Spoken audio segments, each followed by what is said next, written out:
What's up YouTube? Today we're going to be doing a quick overview of how to play Glacial Spike in 7.1.5. The primary reason to play Glacial Spike is that it's pretty strong in all areas of content right now, and it doesn't really require specific legendaries to be good, unlike Fire or even Frost Thermal Void. The strength of Glacial Spike is predominantly its two-target cleave, although its single target is actually really good as well. It is weak in AoE. If I was giving it rankings, I'd say for single target it's about an 8 of 10. For two-target cleave it's a 10 of 10, and for AoE, like mass AoE, it's probably about a 5 out of 10. So it's not great, but the other areas are so strong it makes up for it. So let's go through the talents. Okay. On the first tier, you're going to take Lonely Winter. On the second tier, you can take Shimmer or Ice Flows.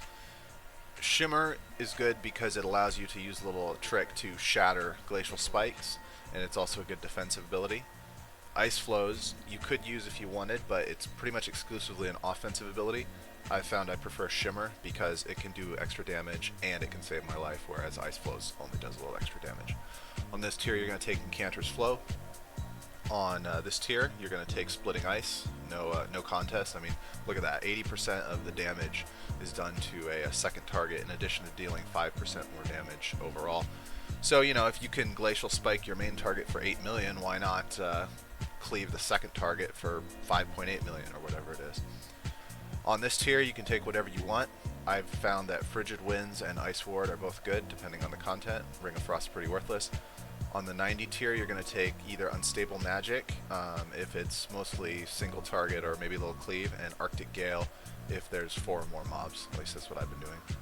On the final tier, you're going to take Glacial Spike. As far as the gearing for this spec, the basic way to gear it is you're going to want, if you don't have anything going in, just assume that you're going to want to get kind of versatility, crit to about 30 to 33%, and then a mixture of stats after that. However, you do need to sim yourself because your values are going to change pretty crazily as your gear changes. So even though the baseline is kind of Versa, crit to 30, 33, and intellect and whatever after that, my values are actually significantly different than that because of the gear I have. So I'll show you my values. So my current stats are, I have 30% critical strike, unbuffed, 16% haste, 50% mastery, 14% Versa, and those are my stats as we speak. I'm pretty lucky with gear. So let's go real quick and I'll show you kind of some information on the spec. So let's go into relics.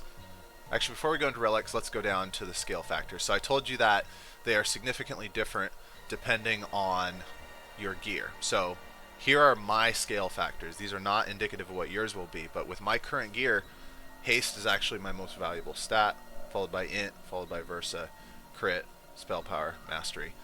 If I change one item, like if I add one item with haste to my build, haste drops to like 4th, and Versa goes back to number 1. So you really have to play a balancing act. You have to use SimCraft in order to get accurate values for your character. So as you can see, I'm simming at 750,000 DPS with my current gear on single target only.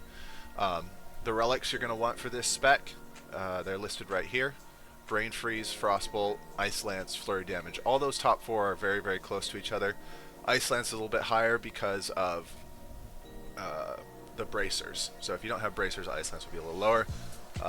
Good shout out to Razlop and Potato from the Ultra Time forums, because I stole this info from their thread, and they've been very helpful, both theory crafting and answering a few questions I had about the spec, because I didn't start playing it until 7.1.5. So all this data right here is from them, so I'll link their thread and please go support. Anyway, these are the relics. This is the trinkets if they're 885. So you can see Arcano Crystal is just crazy. So yeah, basically if you have an Arcano Crystal, use it, and then either one of these trinkets, or if you have the Killjaden's Burning Wish like I do, I use that. If you have a single legendary, here are the rankings. You can see Shard of Exodar is just crazy overpowered right now. It's getting nerfed in 7.2. If you have 2 legendaries, I just listed the top 10. All this data can be found in the forum post that I'm going to link below, but this is just kind of a snippet of it to make things easy. So yeah, these are the scale factors for me, but again, those aren't indicative of yours, so you need to sim yourself and get your own results. Alright, now that we've gone through the basics of the spec, let's go through kind of the rotation. So we'll go through a couple of tricks first, and then we'll go into the rotation. So the first trick you can do, you can shatter Glacial Spike. So let me show you how to do that. You need to have Shimmer to do this. So you need a Brain Freeze proc up, and you also need a Glacial Spike. So once that happens, you're going to cast Glacial Spike, you're going to Shimmer, Flurry, Lance. Boom. So let's see here.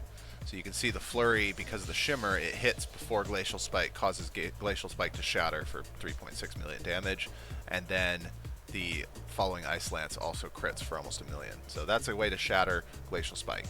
The other trick you can do is if you're within 15 yards of the boss and you get a Brain Freeze proc, boom, right on cue.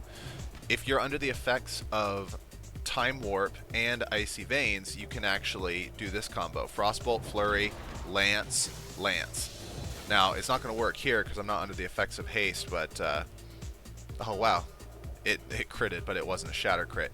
But if I was under haste buffs, specifically Icy Veins and Time Warp, both of these would have shattered. So those are kind of the 2 tricks you can add to your repertoire to marginally increase your damage as Glacial Spike. As Thermal Void builds, the double Ice Lance trick is significantly powerful, especially if you have the Lust Ring. But for Glacial Spike, it's not as powerful because we don't get Icy Veins for very long compared to Thermal Void. Alright, so going into the rotation, you're going to open with Even Bolt into Flurry into Ice Lance. That's your opener pre-pull. Then you're going to go into your burn rotation. Glacial Spike is basically a priority system. You just want to use shit as it comes up. So the priority system is basically Icy Veins, Finger of Frost Lances, then you want to use Flurry combos if they're available, Frozen Orb, Even Bolt, and then Glacial Spike and Frostbolt's last. So that's your basic priority system. It's like whack-a-mole. Once you learn the priority system, you just execute it. It's real easy. So I'm going to do an opener, and then I'm just going to do a burn rotation, and you'll kind of see how it goes. The only thing of note is that if you run into a situation where you're chain casting and you proc a Finger of Frost and a Brain Freeze at the same time, and you've already started your next Frostbolt cast, you are going to just go through with the Frostbolt Flurry Lance combo. You're going to munch the Finger of Frost because the chance of losing a Brain Freeze proc if you dump the Lance and cast another Frostbolt is worse than just munching the Finger of Frost. So you do slightly more damage by just doing the Flurry combo and munching the Finger of Frost. So that's why you'll see me munching it. So here we go. So Even Bolt, Flurry Lance, and then I would normally Lust, but it's down. So we'll Icy Veins, we'll cast Frozen Orb, and then we'll start dumping Lances. And I already started casting, so I'm going to munch one. Lance, Lance, Lance, Lance. We're going to cast another Flurry. Perfect. And now Glacial Spike's up. Nice. So now we're in our Conserve rotation, so we're just casting Frostbolt, and then we're casting Glacial Spike as it comes up. So you're casting Frostbolt, and then you're dumping procs as they come up. So Frostbolt, Frostbolt. Good, and then I Ice Lance there, so Frostbolt, Ice Lance. So right here, let's pretend this is a trash mob that can be frozen. After Glacial Spike, you're going to follow with an Ice Lance because Glacial Spike freezes the target. Alright, so let's do another combo. Frostbolt, Flurry Lance. Getting a lot of procs. Frostbolt, Flurry Lance. Good. And then this Frostbolt's going to bring up Glacial Spike, and then I'm going to Lance, and then I'm going to Frozen Orb. Oh, I forgot to use my Kill Jadens. So now we just dump Lances. So you can see, it's just like whack-a-mole. Whatever comes up, we use it. So right now I'm going to munch a Finger of Frost, and then I'm going to dump all my Lances. And now we're going to do our combo again. Perfect. And another Glacial Spike's coming up, so we're going to start casting that. Oh, perfect. We can shatter this. So blink in, boom, and shatter. So that's a basic burn and a basic kind of regular rotation. Let's look at the combat log, make sure it's shattered. So, yep, Flurry hits first, Glacial Spike shatters for 4 million, and then my Ice Lance was another 1 million. So, yeah, nice little combo. So that's a basic overview of both the burn and the conserve, or the filler rotation for Glacial Spike. Not too complicated. Yeah, that's basically it. Alright, so I just realized I didn't have any recorded footage of the actual DPS of the spec because I hadn't reset combat with the training dummy in the previous section. So I'm going to do a quick run on the dummy here, do about 100 million damage, and yeah, I'm going to use full raid buffs, potions, all that. I'm going to double pot, but the second pot isn't going to line up with cooldown, so it's not going to be quite optimal, but this is basically how you would do it in a raid setting.